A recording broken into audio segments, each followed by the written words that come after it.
लोगोफोर good afternoon आं नै बारियाव फान्थाव खानो नागिरदों आरो आंना रानानै दंजोबो लोगोफोर गाहायथारनै बेवहाय नै जा आराम आराम थायगासिनो दङ खानोसै आङो दा मोनायावहाय बाथोन जानो अयजुरिया जौसु दंजोबोहाय साजोब्बाय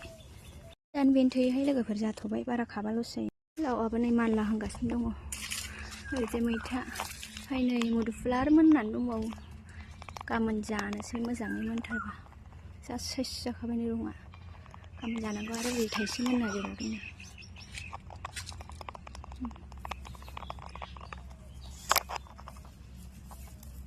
बेबो रं जाथारबायानो जि आराम गोदैखा